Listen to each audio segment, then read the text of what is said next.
c'est la concurrence. Qui est meilleur? Vous pouvez répéter la question? Qui est meilleur? Qui c'est le plus fort, évidemment? La Palme d'Or. Peut-être même le champion du monde. C'est moi le meilleur! Ah!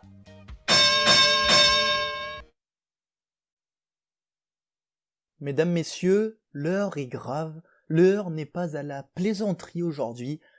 Certaines plaies du passé vont devoir se rouvrir. Des moments difficiles vont être mis en exergue. Je demanderai donc aux fans des Cavs et du Thunder de se mouiller allègrement la nuque avant d'écouter ce qui suit, car aujourd'hui on remue le couteau. On met les pieds dans le plat et on s'attaque aux deux principales décisions qui ont marqué la planète basket dans la décennie 2010, à savoir le départ de LeBron James de Cleveland vers Miami et celui de Kevin Durant du Thunder vers Golden State. L'heure est à la trahison, alors. Ah, la trahison, pièce fondamentale de l'esprit humain, partie intégrante de nombreux récits, tous plus terribles les uns que les autres.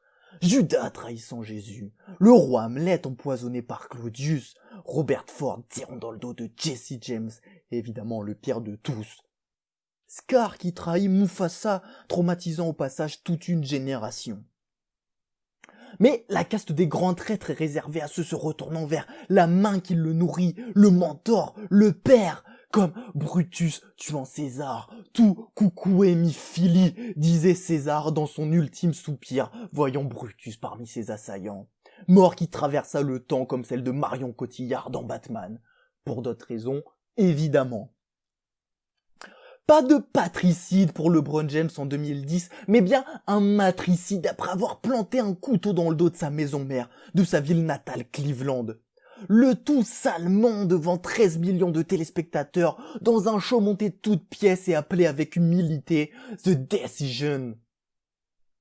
Cette décision, parlons-en. Quitter la magnifique Cleveland pour la Floride et son soleil et ses palmiers, bah! Rejoindre des joueurs comme Chris Bosh et Dwayne Wade, bah! Quelle indignité! Le tout pour remporter 2 titres en 2012 et 2013 avec le Heat. Quel affront pour LeBron, c'est terrible.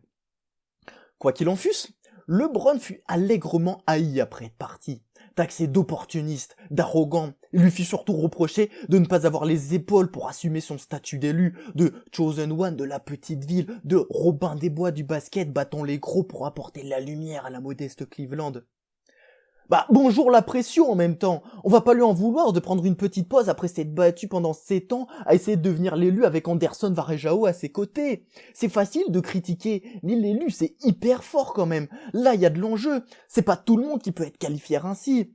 Par exemple, pour Dimitri Payet, l'élu, c'est juste la marque de ses gâteaux pour le goûter. Alors, non, la vraie raison de cette détestation, c'est la perte de confiance qu'on pouvait avoir en l'idole, dans le champion. Avant cette décision, les choses étaient limpides. Les gentils d'un côté, les méchants de l'autre. Mais là, un tel choix prouvait que l'appât du gain pouvait corrompre toute conviction. Miami, mi-traître, ce qu'on lui reproche, c'est sûrement d'avoir ouvert la voie à la vraie trahison de cette décennie basketballistique. Monsieur Kevin Durant n'a tué personne. Ce qui peut suffire en 2020 pour en faire quelqu'un de bien, mais au-delà de ça, on ne va pas retrouver dans la décision de KD cet aspect de patricide ou de matricide qu'on a émis plus haut. Non, quitter le Thunder et Russell Westbrook le 4 juillet 2016, sûrement un hommage à la fête de l'indépendance américaine qui l'aura pris trop au pied de la lettre.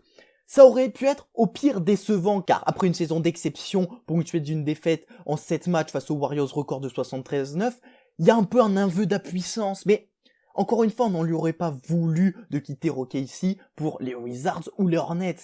Mais partir pour Golden State en 2016, ce n'est pas sa franchise, sa maison mère qui l'a trahi là.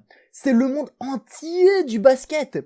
C'est-à-dire que même moi là, je me sens encore poignardé. Même moi, profane total en basket. C'est-à-dire que j'ai quand même un rapport à ce sport digne de ma vie sexuelle. À savoir que si je le sens bien, si je suis en confiance, je peux faire un beau tir. Mais de là à dire que je suis bon, ça serait un peu prétentieux.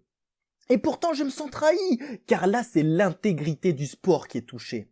Quitter sa franchise ambitieuse incarnée par son image pour aller vers la meilleure équipe comptable de l'histoire qui vient de t'éliminer d'un rien au terme d'une série épique qui me fait même fantasmer Netflix et qui ne sera en rien ta franchise car elle a déjà largement associé un bon petit duo de joueurs à 3 points, C'est au mieux de la naïve inconscience, au pire, un profond bras d'honneur.